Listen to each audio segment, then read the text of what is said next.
morning. Welcome to Boston and the National Writing Project annual meeting. Woo!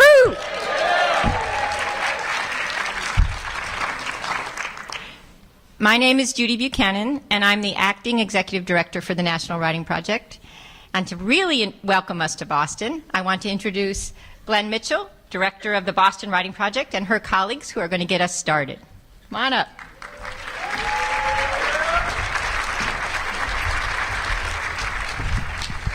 Well, I get to also say good morning, everyone, teacher leaders, friends, sponsors of our vibrant National Writing Project network. Welcome to Boston. The Boston Writing Project, hosted at the University of Massachusetts, Boston, is thrilled to be playing a role in making this annual meeting of ours an enduring set of connections and collaborative learnings about our teaching of writing practices. Our teacher consultants have organized 2 events for your pleasure. Join us, we hope, for a writing marathon beginning at 10 o'clock tomorrow morning to explore nearby architectural and historical sites while we talk, write, and reflect. Or you might want to take the T through several of our Boston neighborhoods to our UMass Boston campus on the harbor for a Hemingway manuscript and revision workshop, and then later a tour of the Hemingway room at the JFK Library nearby. How could you not want to miss that? And we hope you will use our restaurant guide, where you're going to find lots of neighborhood places that our TCs promise always inspire good cheer and conversation. But now I want us to be welcomed by a Boston Public School TC who represents just the kind of teacher leaders who fill this room today. Chris Sang, 8th grade ELA teacher, literary facilitator, co-facilitator of our Summer Institute, and co-facilitator of our 2011 Boston-hosted Urban Sites Network conference that many of you in the room had a great time at also. Chris?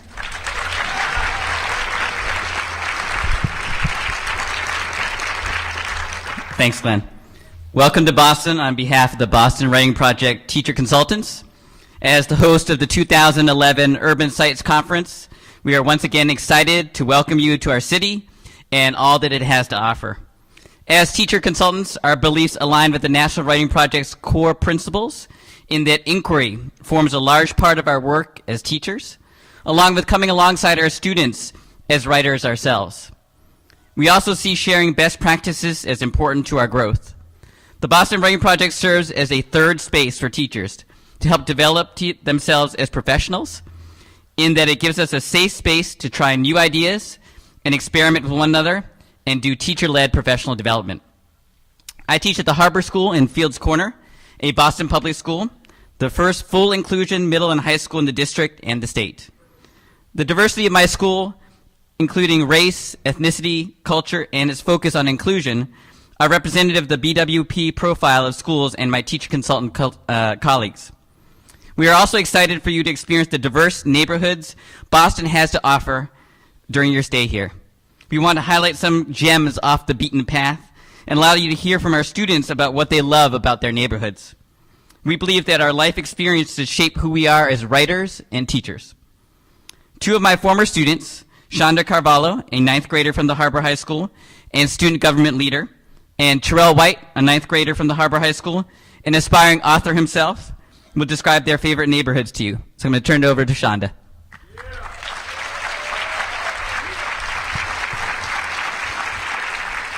Good morning. Welcome to Boston. What I love about Boston is that there's a lot of traditional restaurants. Well, my favorite traditional restaurant in Boston is where my family loves to go. It's Caesaria's in Dorchester. It's all the loving, mouth-watering foods from Cape Verde comes from. So if I was you, I would try something new and go enjoy a quick meal with your friends, family, and listen to the amazing Cape Verdean culture music, and just have fun at Caesaria's. Thank you.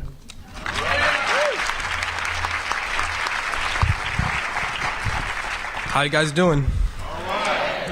My name is Terrell. My name is Terrell, and I want to talk to you about my favorite place, Fields Corner. It's the favorite place for me because I meet new people every day, even if they ask me what stop to get off at. And if you go down there anytime, I think you should go eat some Chinese food. I love Chinese food personally. There's two of them. One of them is called the Magic Walk, and the other one's called Yum Yums. And you can get a $2 plate from Yum Yums, some ribs, you know. But if you enjoy reading, I love reading. There's a library. It's like right across the street from Yum Yums. And see, I keep on mentioning Chinese food, but but like you get to see like it's 100,000s of different books. Like my favorite book, don't laugh at me, is Dr. Seuss. My favorite book at all. And that's why I majority like Fields Corner. See you guys later.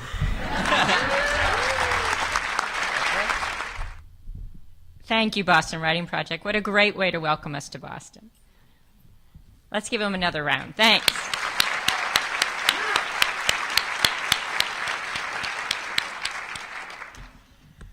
Whew. Well, it's going to be hard to follow that because I'm not going to talk about good food. But I am going to say that this is the beginning of the 40th anniversary year for the National Writing Project. Woo-hoo! And the way we get to that number, some of you might be wondering, is that this year we remember that the very first National Writing Project Summer Institute was held in 1974 at the University of California, Berkeley campus, and gave rise to the Bay Area Writing Project. So as you know, in the Writing Project, we plan. So the summer and then the year running up to it makes this the 40th anniversary year, and it's really the year for all of us, young and old alike, because it's the beginning of our network. So to mark your place in the first 40 years of the National Writing Project, we have, of course, a room. And I invite all of you to contribute by visiting the 40th anniversary room, which is here in the Heinz Convention Center, room 110. We have a big timeline on the wall. You can locate yourself in any aspect of the timeline, and also leave notes and memories, and we'll be figuring out ways to use all of this throughout this year because we want to celebrate all year long in lots of different ways, and of course we hope that all of you will figure out ways also through your sites and we'll put it all together. In thinking about what else to say up here, I thought beyond the obvious, we are still here. And I thought, well, that's an important thing to say.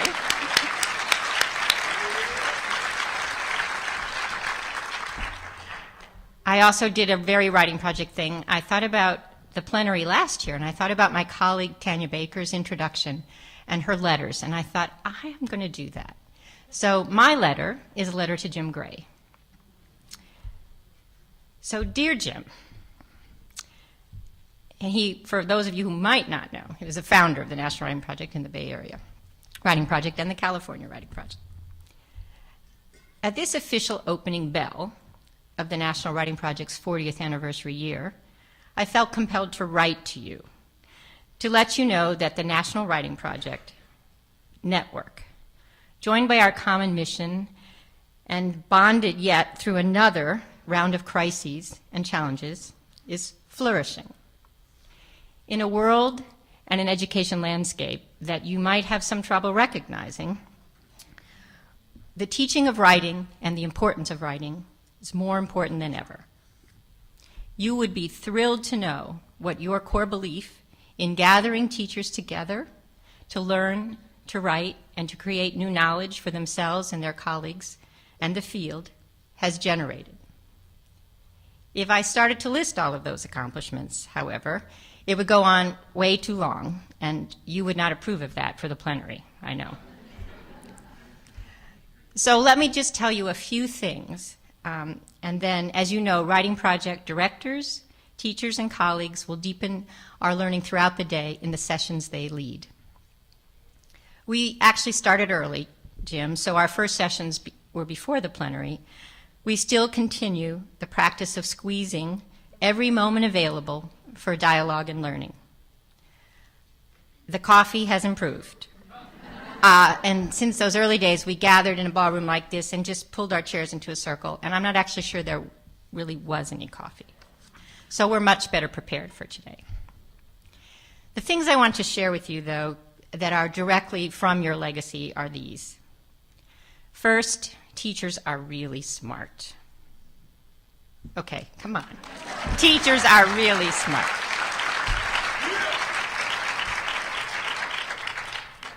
And we have so much to contribute to one another's learning, if only we can get people out of their silos. So thank you, Jim, and your pioneering colleagues for creating intensive summer institutes for kindergarten through university teachers.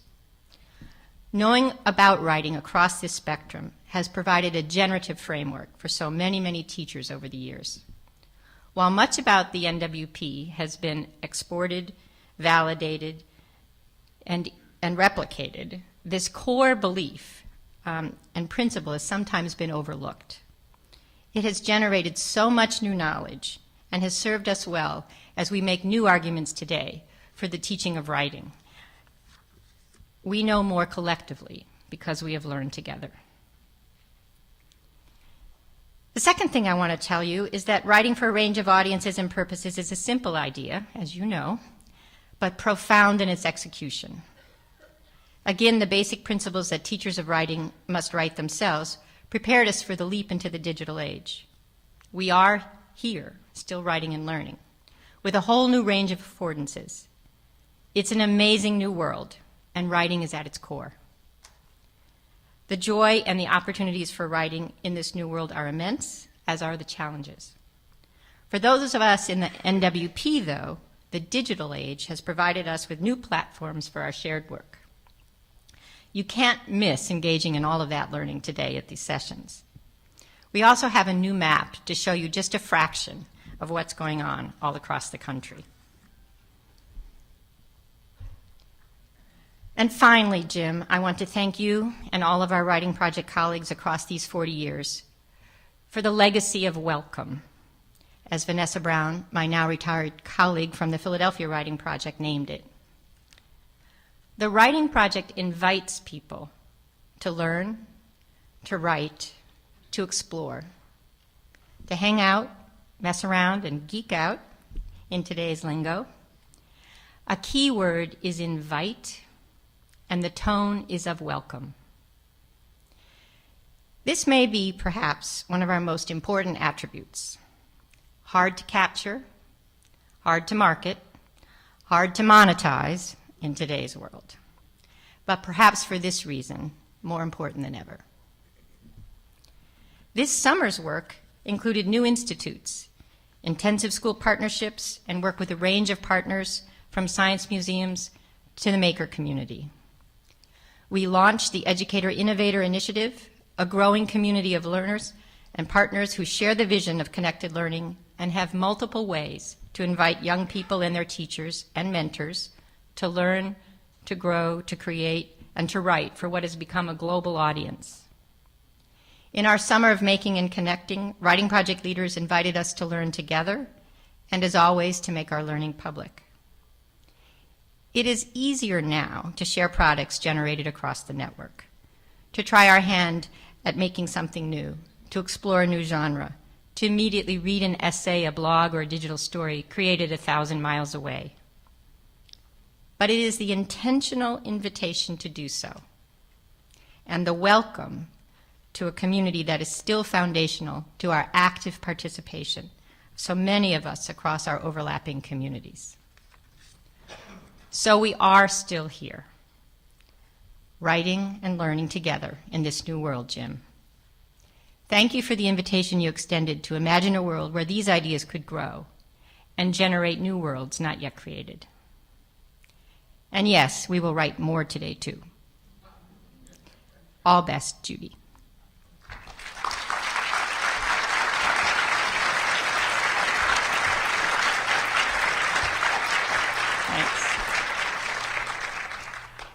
And now, I would also like to specifically welcome the individuals who together constitute the NWP Board of Directors.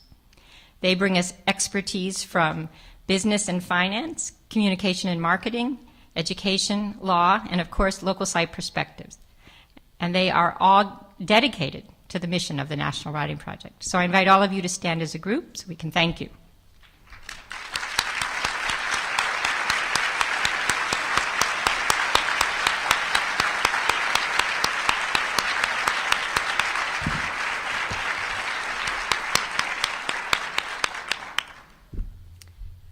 And I'd also like to introduce Judith Warren Little, Dean of the Graduate School of Education at the University of California, Berkeley, and Chair of the National Writing Project Board of Directors, and Sharon Washington, who needs no introduction to you, former Executive Director of the National Writing Project. And I'd like you to come up, please.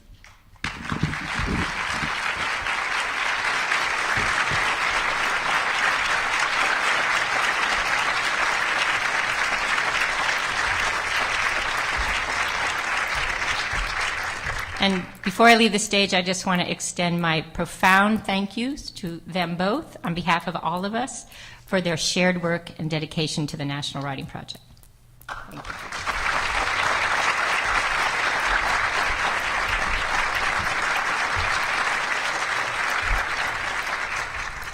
Thank you, Judy. It really is wonderful to be here with you in Boston. I've been chair of the board now for a year, but this is the first time I've had an opportunity to talk with all of you. So I just want to say what an honor it is for me to serve as chair of this board.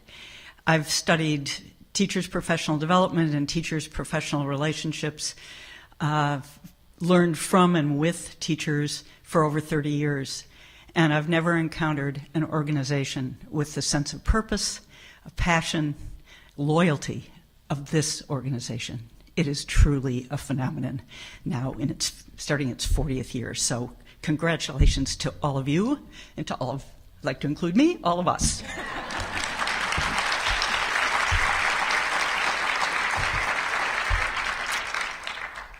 On behalf of the Board of Directors, I want to express the board's unwavering commitment to the mission, values, and goals of this extraordinary organization, and to offer our deep appreciation to you, Sharon, for your steadfast leadership over the last 6 years.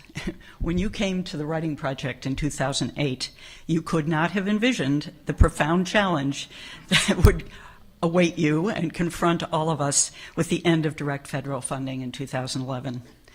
You tackled difficult decisions with skill and compassion, while consistently celebrating the power of the network and sharing your optimism about its future.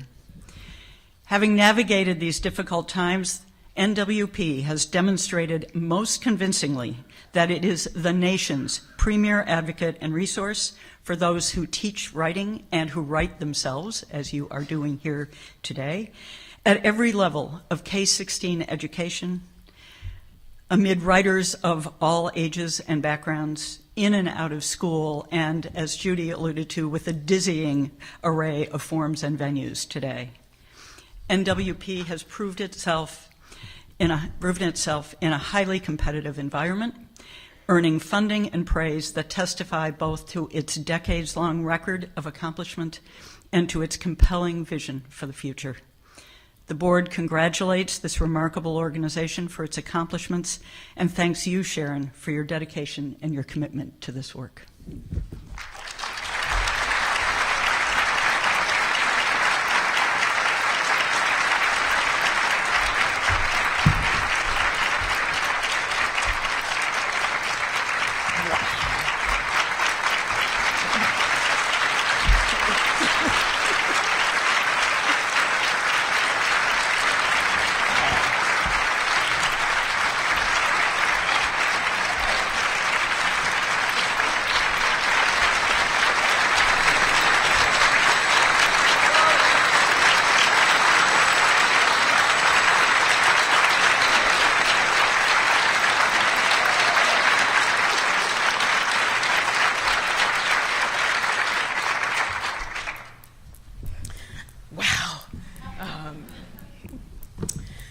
So I just want to say it has been such a privilege to lead this organization.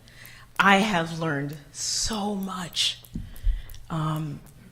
First of all, I can't even go into any meeting anywhere else and think, this would be better if we just wrote a little time. I think the other groups that I'm with are thinking, why does she keep asking us to just pause and write? You know, but the past 6 years have been challenging and exciting and incredibly productive. I have met amazing people, and that's all of you, and those who aren't even with us in the room today, but are part of the network. And I know that the memory of working with the National Writing Project will be with me for many years to come. I am confident that NWP will continue to thrive because it's the people and the values that make this organization, this network, so important, so valuable. I mean, it really is a precious gem and a resource to the U.S. I also wanted to take this as an opportunity to thank the site leaders and the site directors and the teachers for continuing, even intensifying your efforts, particularly when there was no guarantee that there would be funding. I mean, that was amazing, a year after we lost the direct funding, that all of you said, we're still in. I learned so much from the resilient leadership of all of the site leadership teams about what does it mean to really sort of just dig deep and stay the course. And for that, I will always be able to draw upon those lessons. I also wanted to thank the incredible NWP office staff for redoubling their efforts to encourage and support the network when things got rough. And, I mean, before we lost our funding, they were like working all the time. They work even longer hours now. I mean, they just keep saying, I just want to keep doing it. I believe in this mission. And they enjoy so much coming to the annual meeting and the spring meeting and all of the program meetings that we can still do. And, you know, I asked one of the folks in the office, I said, well, you know, what, you know, jazzes you about this? And they said, it's the teachers. It's the folks in the network. They're so excited about what they're doing. I only wish I would have had a writing project teacher every year that I was in school. And so I want to make sure just to acknowledge the staff. And I also want to thank all of the partners and funders who have been stalwart in their support of the writing project. And also for the National Writing Project Board, who has really hung in there with the organization and has intensified and has stretched in terms of their giving, both of their time and of their resources. Now, I would say that of the two things that I am the most grateful for about having this opportunity to have worked with the National Writing Project, it's writing. It's the experiences I've had of really thinking about writing, the experience of risk-taking when I was at the Western Massachusetts Summer Institute and being in a writing group and having to share something that I had just written. And I thought, oh my gosh, this is too nerve-wracking. Won't their expectations be really high? And it was profound. It was great. And I can say that now it's been, I mean, I've been working on this children's book forever, it feels like. And because of the experiences that I've had, the opportunities that I've had just to keep writing and going back to it, I now have a publisher who's asked to read it. No.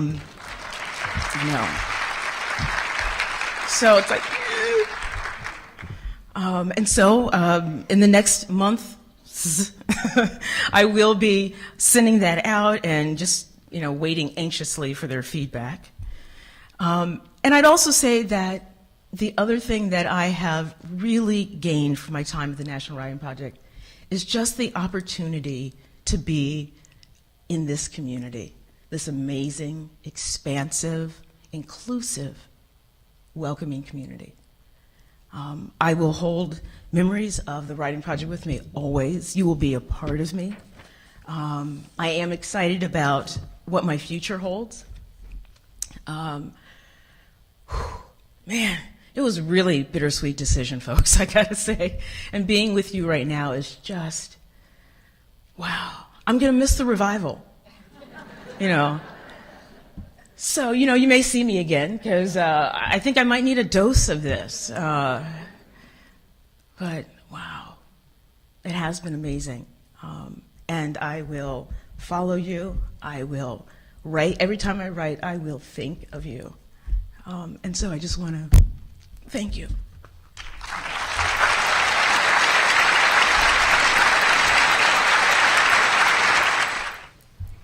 So, thank you, Sharon, and clearly on behalf of everyone in the room, thank you for that warm sense of appreciation for Sharon as well. Transition, because it's my pleasure now to introduce our plenary speakers. And it's a pleasure to introduce here in the room, they'll come up in a minute, Erin Riley, Rudy Cabrera, Wynn Kelly, Ricardo Pitts-Wiley here in the room. You'll see them in a second. And to appear on a screen over there, Henry Jenkins, coming in by Skype from California. Is that awesome? Come on. I mean, breaking new barriers in the plenary session here. Now, for those of you who don't know me, I'm Elise Eidman-Adol. Our speakers probably are well known to you. I believe many of you might be familiar with Henry Jenkins' work on participatory culture. In fact, a few years ago, we had some sessions at the annual meeting reading his white paper that introduced that concept that people might remember. Probably some of you know Erin Riley from her really groundbreaking work with Zoe's Room, Girls and Science. You may know Wynn Kelly's scholarship on Herman Melville. And if you're in Massachusetts or Rhode Island, you probably know Ricardo Pitts-Wiley's Magic Theater and maybe participated or enjoyed some of that. And depending, you may actually have been able to learn some of the perspectives from Rudy Cabrera that young people bring to their experience of participatory culture and literature through his work in the book that is at the centerpiece of our plenary speakers' work, and that's Reading in a Participatory Culture. So you may have that, and you may be saying, so that's quite a collection. What are they here to do? And I'm here to tell you that they are here to talk about literature. Great literature. Important literature. Moby-Dick, in fact. And the Massachusetts crew. In Massachusetts, you do not make it through your work without encountering Moby-Dick.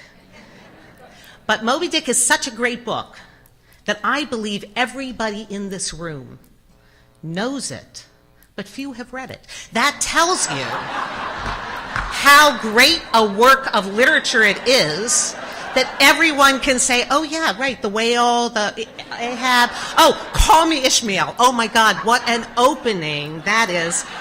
And that's all, but you didn't read the book, many of you, outside of Massachusetts. Right? What can I say? The graphic novel, maybe. Yes, thank you, Erin. Thank you. So those of you who know me know that a long time ago, I was an English teacher, taught many things. Some of them were literature classes. So I, too, like many of you in the room, assigned many an important work of literature and read many a piece of student writing of the literary critical variety about important works of literature. This was what was done, and I did it. And it was during that period of time, actually, that I want to say as a preface that I saw one of the most important pieces of news, actually, in the literary world that I'd ever encountered. It was in 1997, and it appeared in that scholarly publication, The Onion. I believe most of you probably as scholars know The Onion. In case you don't, a little introduction.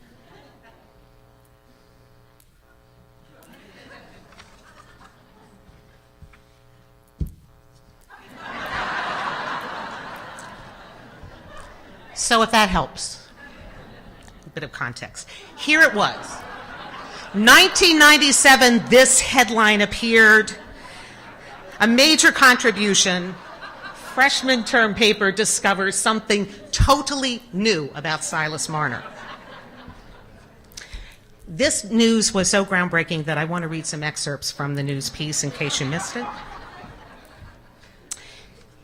A major contribution to the study of 19th century literature was made with the handing in of Silas Marner paper number 1 by Lori Durst, a freshman at the University of Connecticut. Thank you, all of our writing projects, people from the University of Connecticut.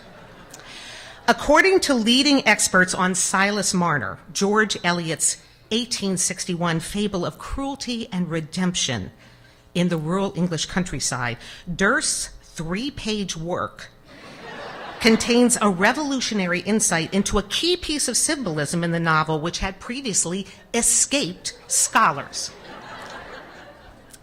It's a staggering observation, one that is certain to alter the way we approach this text forever, said Harold Bloom, Yale professor and author of The Western Canon. Seriously. On page 2, Durst makes a connection between the golden hair of the child left on Marner's doorstep and the misplaced heap of gold coins with which he is obsessed.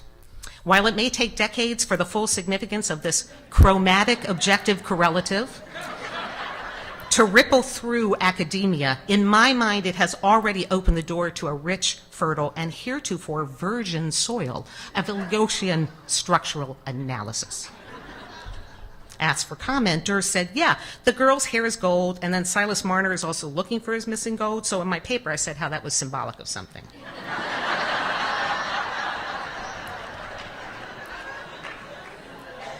Durst, a native of Humdale, New Jersey, who plans to major in psychology, said the idea for this essay came to her approximately 3 weeks ago when her professor instructed the students to, quote, start thinking about which book they'd like to write their first papers on.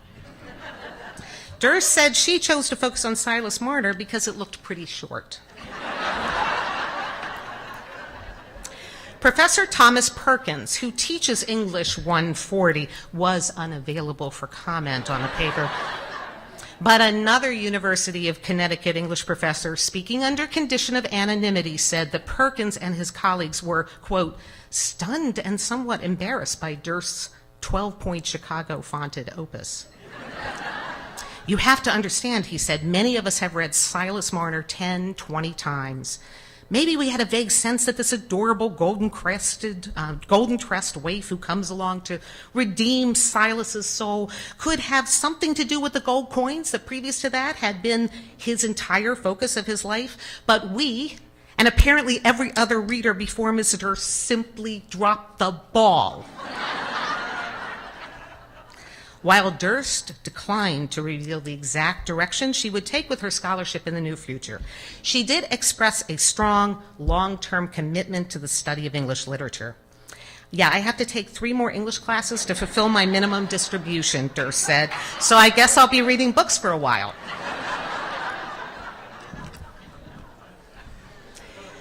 Now, I have to say, as an English teacher, that piece stuck with me since 1997, and, of course, in its irritating onion way, because it pointed to a great truth about the negotiations that happen between and among teachers and students and texts in the classic English classroom. So I have to say, as much as I want all readers to be critically conversant with the tools of literature. They give us tools. Absolutely. There has to be a better way than Silas Marner, paper number 1.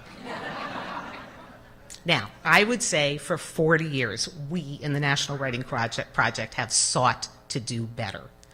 And for 40 years, we have figured out ways to do better. We have been innovators, we have been thinkers, we have said it has to be more, it has to be deeper. The love we bring to these works, because of the way they empower us in our lives, that's what we have to teach somehow. So if we believe that literature and drama and film and comic books and television and all those cultural products really can be relevant to young people as human beings, not just as students, if we believe the writing can take them somewhere and not just demonstrate what they know, well, then we're going to find different ways to read and write in and around the works we teach in the English classroom. Now, our plenary speakers believe that too. And that is part of the grounding vision of the work they're going to share with us today. Their book, Reading in a Participatory Culture, Remixing Moby-Dick in the English Classroom, uses all the tools of analysis, uses all the affordances of participatory culture to really make space for real engagement with that very long text, one that Lori Durst chose not to write her paper on. So I believe you're going to love this work, and so it's my pleasure to welcome up the group that is responsible for bringing you Reading in a Participatory Culture. Please welcome Henry on Skype, Aaron, Wynn, Ricardo, and Rudy here in the room.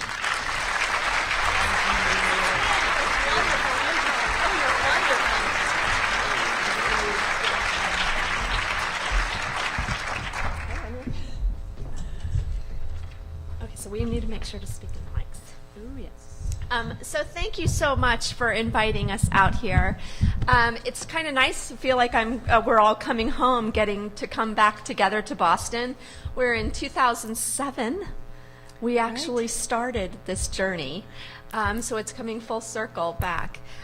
So we want to get right into reading in a participatory culture. And I know probably many of you know about participatory culture, but I thought Henry might start us off with telling us a little bit about how, what are the characteristics, Henry, and how does it apply to connected learning? Well, first of all, hello, Boston. Excited to be connected with you. Sorry that I'm not here in person today. The term participatory culture is one that I've been writing about throughout my career. When I sat down to write the MacArthur white paper on new media literacies, I really was pushed myself to try to figure out how we define participatory culture in relation to education. And that's one specific dimension of it. But the definition that you have on the slide behind, I think Karen has on the screen, Yep. Not that I can see the screen. I'll let you know. Okay, so participatory culture is one with relatively low barriers to artistic expression and civic engagement, one with strong support for creating and sharing one's creations with others, one with some type of informal mentorship whereby what is known by the most experienced is passed along to novices, where members believe their contributions matter and when members feel some degree of social connection with one another. I would argue that's exactly what takes place in the very best writing classrooms, and I have no doubt the people in this room create writing classrooms where those traits are present. It's also what we see when we look at fan culture forums online where people are writing fan fiction and providing beta reading of that fan fiction. It's what works best about Wikipedia. It's what works best about gaming platforms. If I was rephrasing this today, I would emphasize a more participatory culture. Because despite the fact we've had 20 years of change where more and more people have access to the means of cultural production and circulation, we don't live at a point where every kid in America has access to participatory culture. We don't live in, there's so many obstacles, barriers that young people are still struggling with. Some have really rich access outside the classroom and have learned how to connect that, as the Connected Learning Initiative would suggest, to powerful forms of learning. Some have access outside the classroom and can't find the parts that are meaningful to them. Some lack mentorship, some lack access, some lack the skills needed to really enter into that space.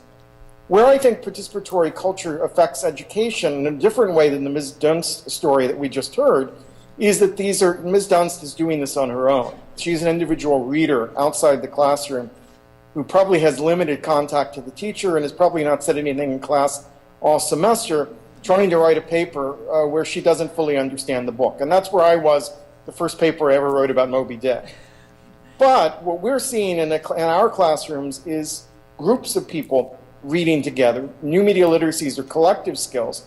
And we can compare that to the class in Indiana that responded to Moby-Dick by contributing to the Wikipedia page and found themselves debating the Wikipedia community about what was accurate and what wasn't.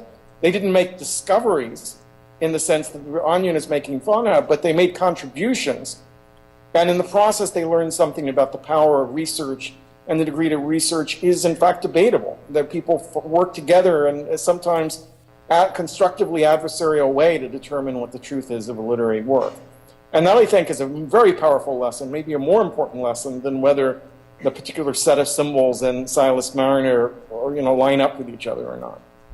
So I want everyone here at the table to be able to share how they actually came to Moby-Dick and what it means, what it actually means is your own personal experience of reading in a participatory culture. And just to start us off, I can tell you when I joined Henry at MIT some years back, and he said, I want to, you got to meet this guy named Ricardo Pizzwiley. We're going to do this Moby-Dick project. And I was like, my background's in STEM, right? I'm like, what? So I immediately jumped to the graphic novel. So I was not joking about that. Because I'm a media person. So the interesting thing, what Henry is saying is about participatory culture is reading collectively, is it became my son, who was 5 years old at the time, favorite book. At 5 years old, Moby-Dick. So he goes into his kindergarten classroom, what's your favorite book? Moby-Dick. Because it was a way to actually bring my work home and be able to collectively have an experience of how we were each reading it together. So how did you come to the project and think about Moby-Dick in a participatory culture? Well, I've had a long time monogamous relationship with Herman Melville. So I wasn't surprised that when Henry thought that using Moby-Dick for the project would be good, that he would ask me to join, because I think Henry thought of me as a 100% Melville scholar. But he didn't realize that I also knew Ricardo Pizzwiley from a conference that we'd had in New Bedford on Melville and Frederick Douglass. I don't think he knew that I had taught high school before I went into academics. And I'm not sure he was aware that I'd been involved with the Melville Society Cultural Project, which is a small group of an academic organization devoted to outreach, teaching institutes, and other projects that take Melville out of the classroom and into the community. So I had lots of reasons to be excited about the project. What I didn't anticipate was how much it would change the way I read. It's not my favorite novel, but it's a good one. It's a good one. How I read Moby-Dick and how I teach it. So I was thrilled to be invited into this project and to explore the implications of what Henry and the rest of the group are working on. Rudy?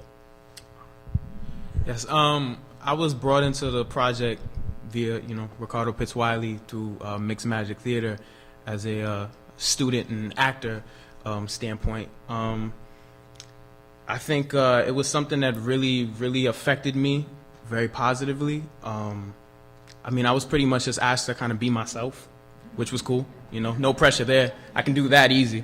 But something that was really interesting about the project was, it taught me how to seek the why, in literature and things like that. And anything that you read, there's always a why. Why are you reading this? Why was this written? What's the purpose of it? And things of that nature, which is something that I take with me today. I'm also a spoken word artist. Over the summer, I competed in the National Poetry Slam, part of a team that made top 8 in the country. Thank you. Appreciate it. I'm okay, I'm all right. But everything, the entire process and experience of, not only talking about Moby-Dick, but actually like dealing with the language of it. Because even though I wasn't one of the actors in the old, the original story, I still was there hearing it every single rehearsal.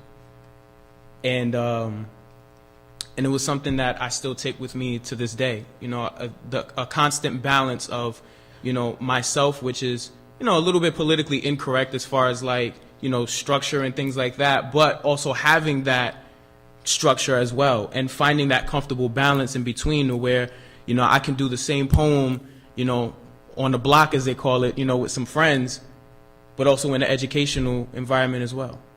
So that's how it came about. Thank you.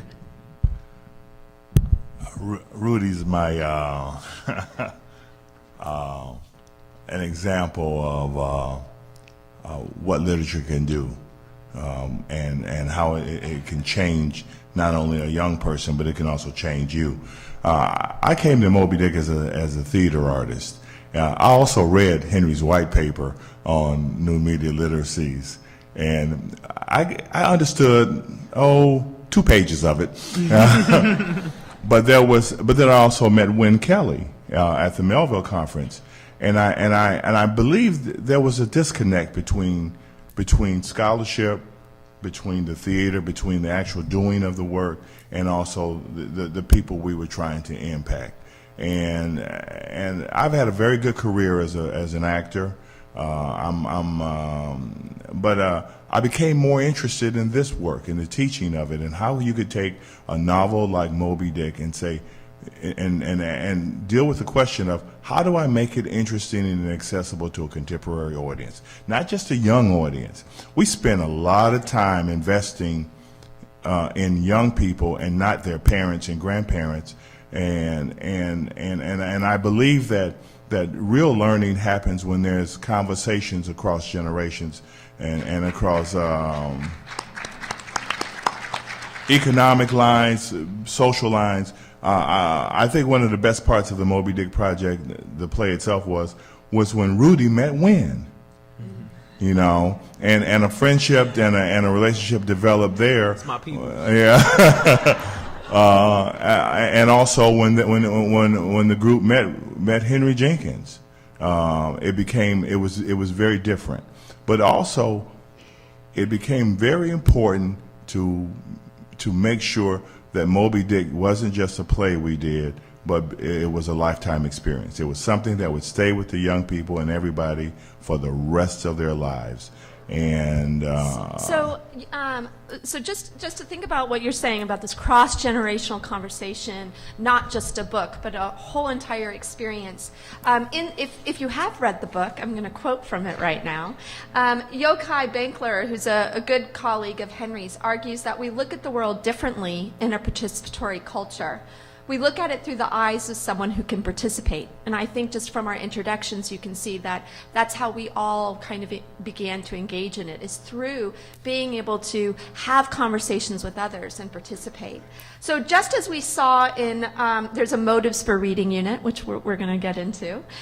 We read for different things. Depending on our goals, we also watch for different things, depending if we want to use the experiences of reading as the starting point for writing criticism or as a springboard for creative expression. So, Wynn, how does the new reader contribute or participate in a classroom, whether it's in a formal or informal setting? Well, I want to draw on something that we devised for the book, and then maybe spring off that a little bit. I've got my training in techniques that we've already seen displayed in the Onion article. Traditional literacies, hunting for symbols, take your harpoon. And I devised a way of thinking to myself about what these traditional literacies were, what I had learned, not only in my own schooling, but from my very proper high school English teacher father. So you'll recognize all of these terms. When you read a book, the reading experience is linear. You go from the beginning to the end. It's continuous. You can't drop out and move around. You have to stay with it.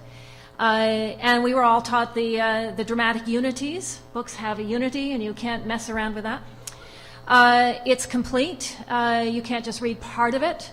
You have to read the whole thing. And it's deep, which I think is one of the most misleading words in literary criticism. I had a professor in school who told me, never neglect the surfaces for the mere depths. And I think it's very intimidating to students to be told that they have to have this kind of reading experience. I still find it tremendously valuable in my own teaching of literature and writing. So I haven't by any means, and I don't think the project has by any means tossed out traditional literacy.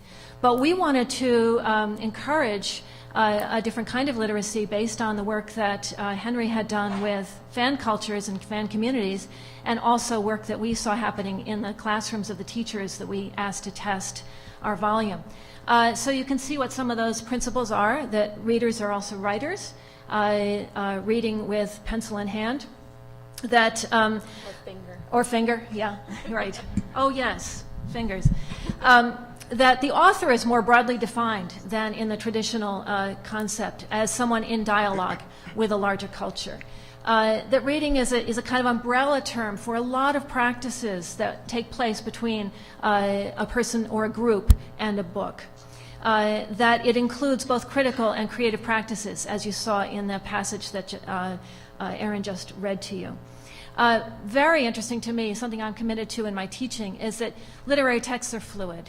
They exist in multiple editions, multiple media forms, and that our experience of them, as Elise said it in her mention, that many of you know Moby-Dick, even if you haven't read it, you know it through all these many fluid texts that circulate in our culture. In my teaching and after working with this project, I found out a lot about reading as a social activity. I understood that historically reading has been a social activity for a long time. When the head of a household might read the Bible aloud at the end of the day in the 18th century to children, servants, indentured servants, and neighbors. We've lost some of that social reading practice. And then teachers and students are both experts and novices.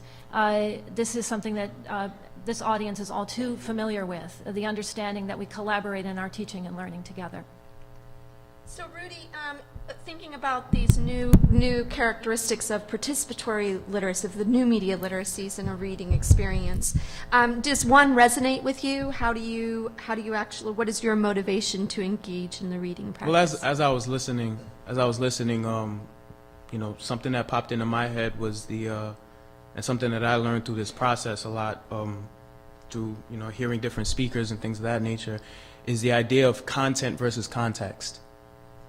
And how that can either deter someone away from reading something or make them engage in it that much if they have that understanding of what that is. I can speak for myself, born and raised in Providence, Rhode Island, the idea of keeping it real and all that stuff. A lot of times you get something like this that's very literary based and things like that, and you feel like you lose yourself in the process. But what's going to motivate someone is when they feel like they can connect to it. That understanding. I have a poem where I said, Herman Melville wrote the coke game before it was cocaine. Because that's basically what this book is. It's the idea of what happens when you follow bad leaders.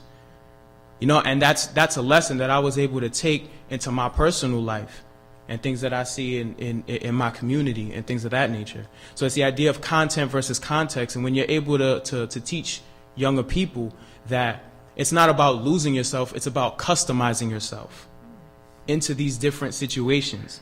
I don't have to stop talking about anything that I've went through just because I'm in front of all you right now.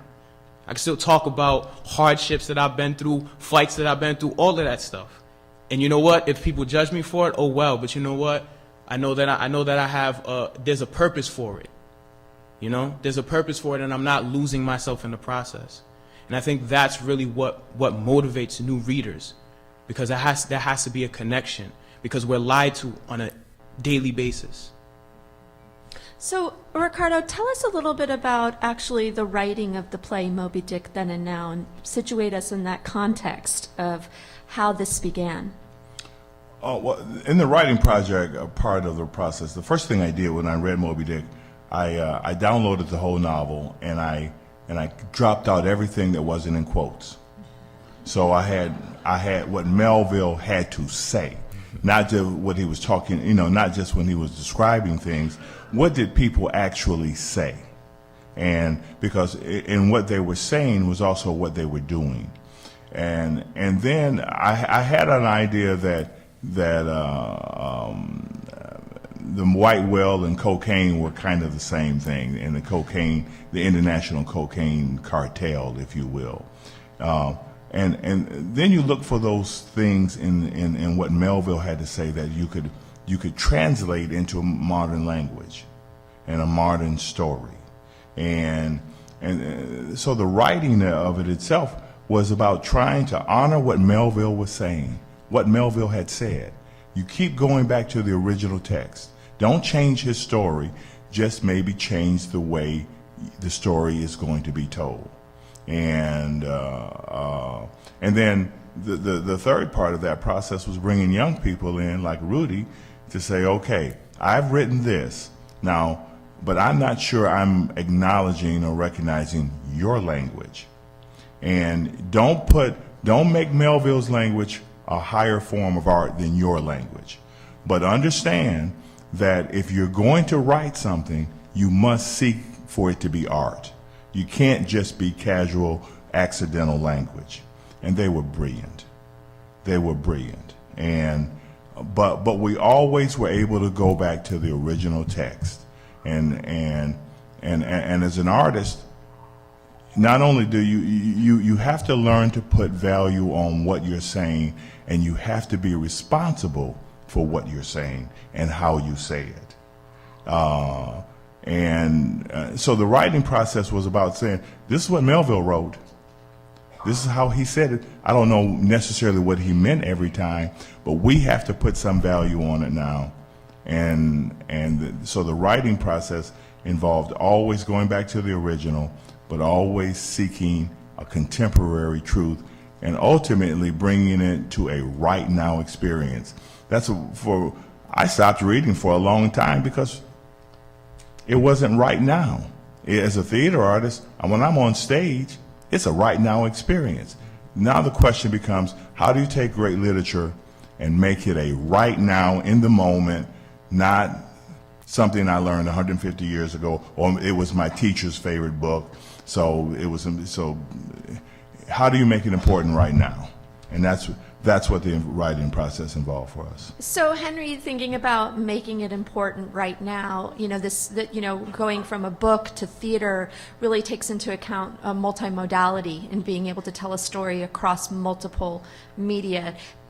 Do you want to share another example, perhaps some of your comic work that you're working on? Yeah, well, let me begin with, go back and describe a little bit of Ricardo's process that really left a deep inspiration for me. That Ricardo had gone into a prison in Rhode Island, worked with incarcerated youth who read well below grade level, and got them to read Moby-Dick by having them rewrite it and reimagine it, and sort of figure out who these characters would be in the 21st century, and how these characters connect with their own life.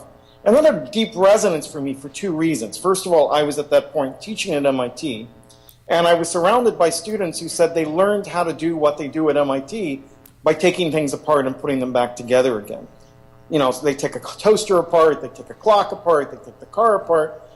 First step was putting it back exactly the way it was before, understanding how it was built. But secondly, making something new from it, remixing those parts, hacking them together, jerry-rigging them to produce something that may not be a thing of beauty, but is a thing of wonder. At the same time, I've been looking at fans who were taking culture apart, who were taking Harry Potter apart and remixing it, reimagining it, and having intense critical debates about all the parts of it. And you may not make a new discovery in Silas Marner, but these kids were making lots of discoveries in J.K. Rowling. And I think that the process of rewriting it as fan fiction led them to certain depths of understanding. And so when I heard Ricardo's story, it clicked to me, we could do fan fiction with serious literature. We can re-engage with this text, not only thinking critically, but thinking creatively about what the story is. Now, the last part out from that is this idea of multimodality, that is, telling the story across multiple media, telling the story in every available means of expression. This is something Gunther Kress has talked about in educational theory, but it's what I see in comics. I teach a course in comics here at USC, and taught one at MIT, and I'm often asked by people, I don't understand how to read comics. And the first step, I'd say, is learn to read left to right, top to bottom, like you're reading any other text in the Western culture, and go a long way toward understanding how to read comics. But it doesn't always work. And what you see on the screen is a panel from an artist named David Mack, who uses a variety of different kinds of pictures and representation in the same image. The same page has many different kinds of text. The texts are not organized easily left to right, or right to left, as the Japanese would. But they're multiple, you pick and choose where to read, what to pay attention to. And this is part of an older tradition of comics. If you can go to my second slide there, this is Richard Outcault, the very first famous cartoonist to work in the American newspaper comic strip tradition. And people today still are struggling to figure out how to read his work because there's so many different forms of text, such a complex set of relationships of images. He really was trying to express the simultaneity of urban experience, a world where all kinds of things are taking place at the same time in the same space. They're bumping into each other. People from different parts of the world are having to coexist, and finding a visual language to express it.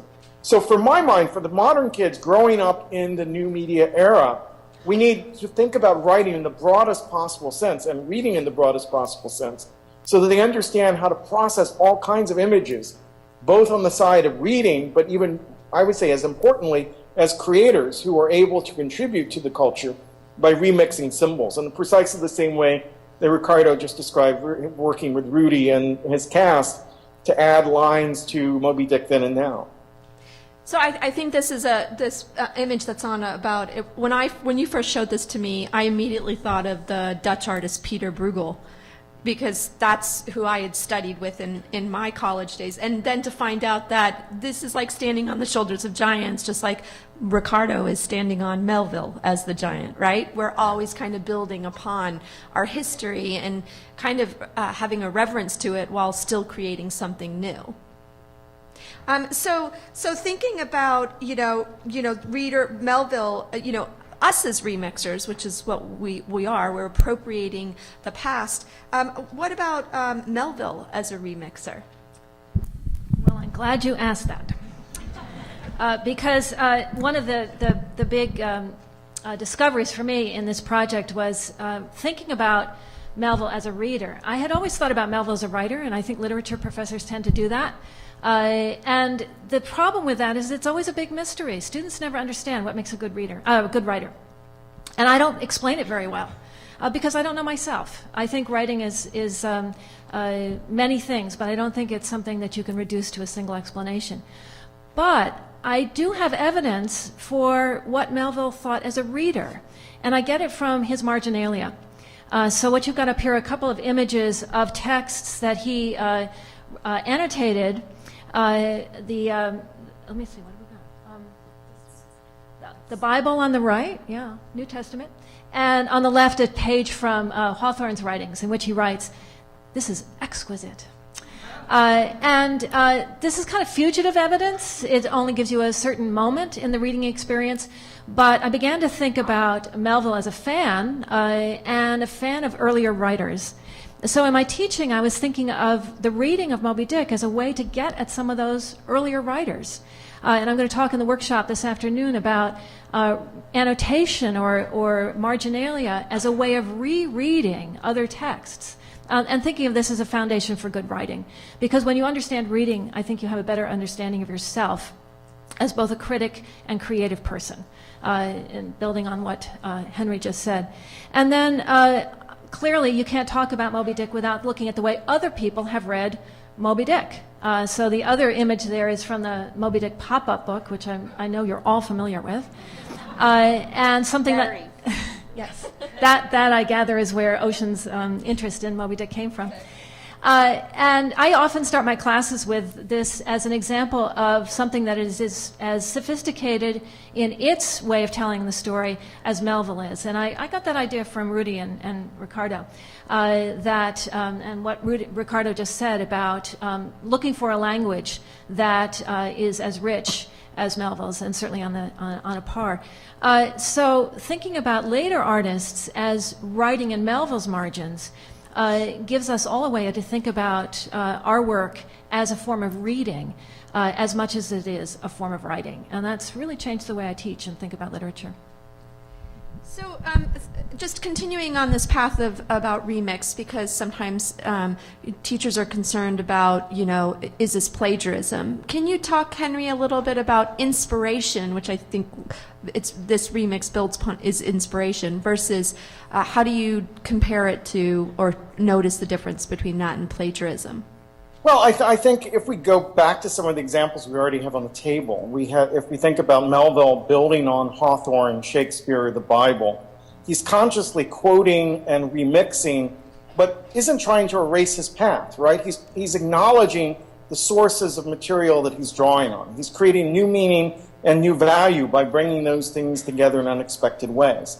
If we think about Rudy and Ricardo working together to create a 21st century version of Melville, where we're talking about the drug trade as opposed to the whaling trade, and suddenly you get a line like compared to about how big a fish the white thing is, and compared to him, we're just Nemo.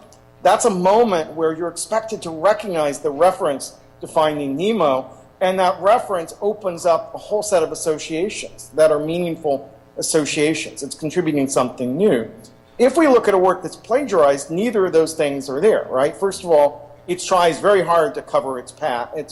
It erases the sources it's building on, and part of what makes it plagiarize is it's not acknowledging its roots.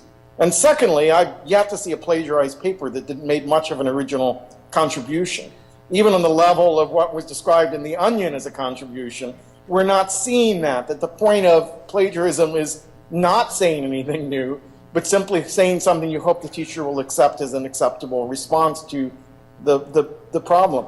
So I think when we're calling for remixing, we're calling for people to be more ethically conscious, more creative, more innovative, to pay tribute to their roots, but also to go beyond them. And we think that's a really powerful way of learning to write in this new culture. And it provokes debates. In the fan fiction world, people debate, is this true to J.K. Rowling's novel? And they'll say, show us the chapter, show us the page, show us the quote, and it pulls you back into deep reading where you acknowledge those roots.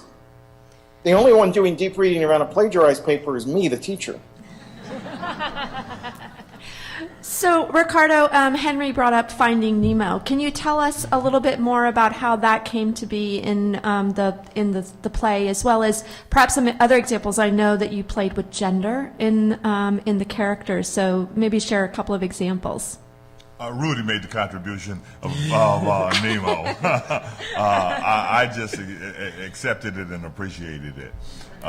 See, everyone bringing their expertise to the table. Well, everyone did have to bring their expertise to the table. And one of the interesting things about that process was there were a couple of paragraphs in the play that I had written for the young people to speak.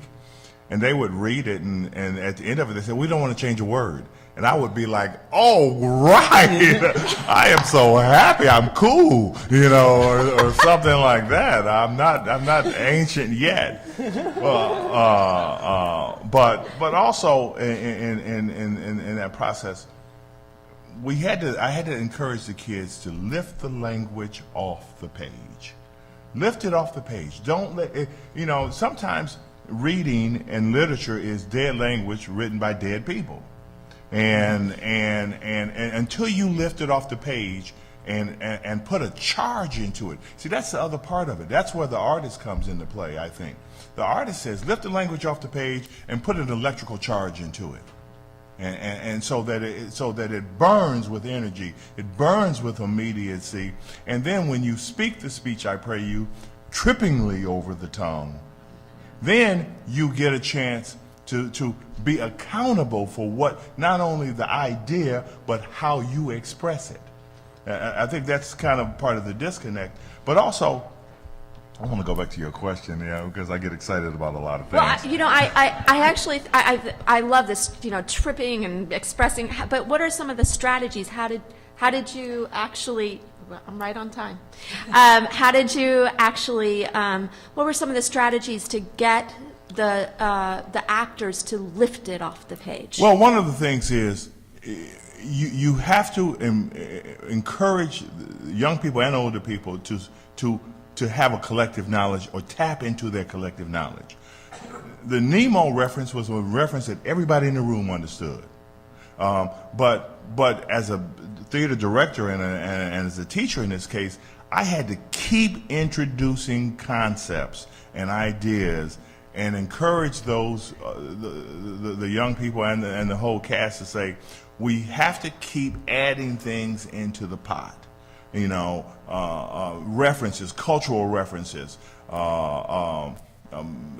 media references, all of those things become important. And then it becomes important to say, okay, when I'm able to have a conversation, to talk about a certain thing, and you don't understand anything that I'm talking about, Now we have a problem. Now we can start dealing with the problem. You don't know the Bible. You don't know Shakespeare. You don't know Richard Wright. You don't know Uncle Tom's Cabin. You don't know, and there's so much of the world is being shaped by this literature, and it's impacting you, and you may not even know how it's doing it.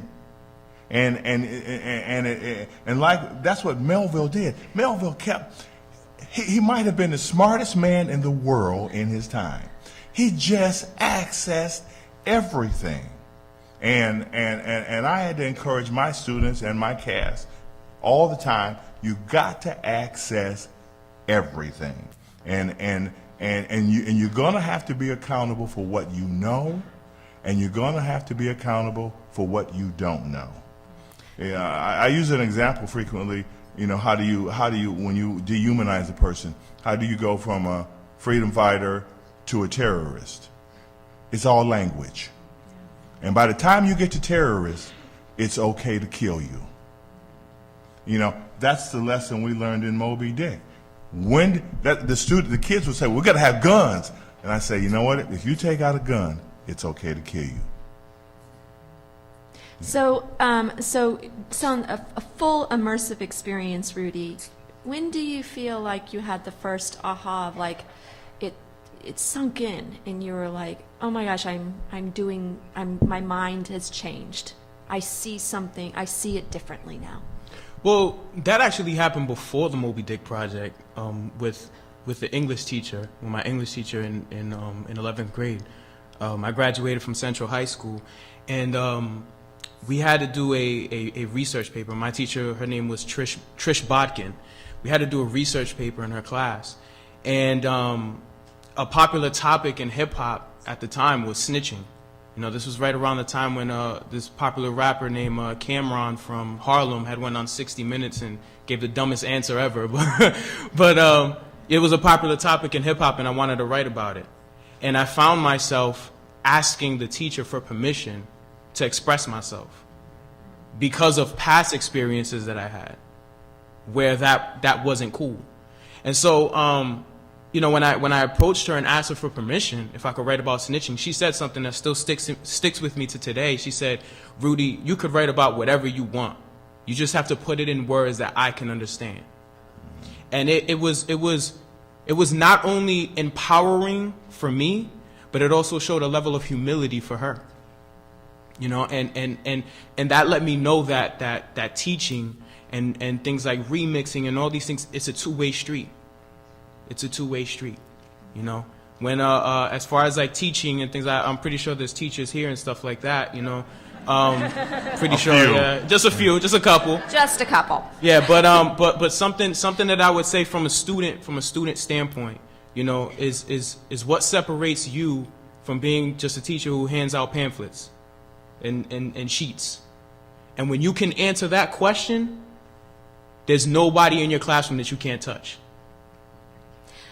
I think the interesting thing, though, is aren't we all students, right?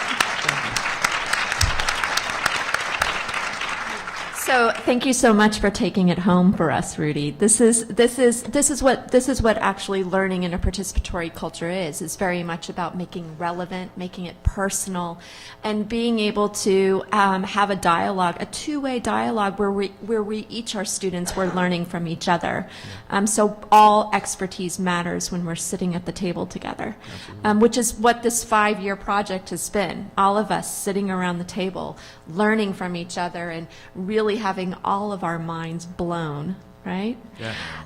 So I want to encourage you all to join us this afternoon at 1:30. We're going to be running a workshop that will drill down even further into our reading and our participatory culture activities.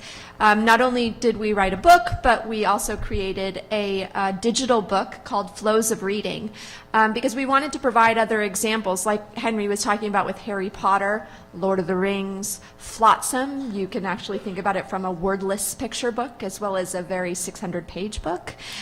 So a lot of those different examples are in our complementary digital book. And then this afternoon, Wynn and I will be sharing 2 different platforms to really think about reading and writing in new ways. PLAY, which is an acronym for Participatory Learning and You. So I encourage you to sign up and register, and we've put the website up there, as well as Annotation Studio, which allows us to not just write on our books, though we really encourage you to write within your books, animate and draw inside your books, but also now we can do it digitally as well through Annotation Studio that MIT's Hyper Studio has developed. So please, if you are coming to the workshop, make sure to actually try signing up and registering for these 2 sites so we can actually use the most of our 75 minutes together. So thank you very much, and thank you all for joining us. Thank you, Henry. Bye-bye. Thank you, everybody. You can see why we are so excited to be co-publishers of this book. In fact, I would also say our team has agreed to stay during lunch and sign. So if you have your book, bring it. And if you need to pick a copy up, they'll be outside on the way to lunch at the sales booth. And lunch, of course, is in the Sheraton. So you'll pick it up at the sales booth and then over to the Sheraton. And you need the book, and you need the online companion, and you need the workshop to unpack. You have a sense of the richness that's here. I would say the whole platform, everything that was on that slide, which we will put back up again, right? Can we do that before? Put it back up again for folks to get those URLs? No? We'll see if we can get it back up. But as we move to writing time, one of the reasons we thought it was so important to both support this book and bring this to you now is that many of us are in a conversation right now in our local context about close reading. Not that we were ever opposed to close reading. So actually, we probably didn't need to be convinced that we should pursue close reading. We may have an argument about what it means to do close reading. That's something we might talk about. Do the activities, do the actions, do the engagements of readers that you heard about today, do they count in your local context as close reading? And the work that people did that was creative, that contributes to the conversation, does that count as writing that demonstrates or activates or engages or propels close reading?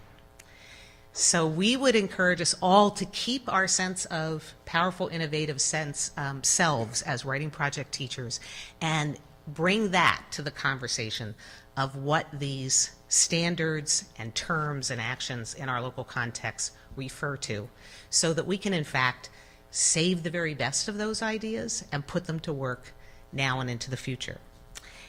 And part of that is what we'd like you to take up in the next few moments of writing time with that thing that we do to close the plenary every year. Because we would say throughout our 40 years, actually, we have been educator innovators. Starting with the bringing of our practice to a summer institute to show it to others so that, in fact, we contribute elements of our practice to a broader culture that everyone participates in, that everyone contributes to, and they take and remix and make in their own way in their teaching, in their classrooms, in their lives. This is a powerful tradition, but one that we remake every day with new tools and opportunities and affordances. So we'd ask you to take a few minutes as we close, as we launch our 40th anniversary, to say, from your perspective, what have been the experiences, the values, the traditions of writing project life, of engagement with reading and writing, that you would bring forward and remix for today and tomorrow? Let's take a few minutes to write together. First off, all that sound, that was the sound of writing being shared. So we really invite you to tweet your writing, which is probably what you heard, the little birdie, and or email it to writings@nwp.org and carry it with you during the day. You may find occasions to share it in workshops. We'd also remind you of the 40th anniversary room, which might be a lovely place to name the traditions of the past that we believe we should be remixing for today and into the future as we start our 40th anniversary year. Thank you as always. We'll close the session and see you at lunch where our team will be signing that book. Thank you.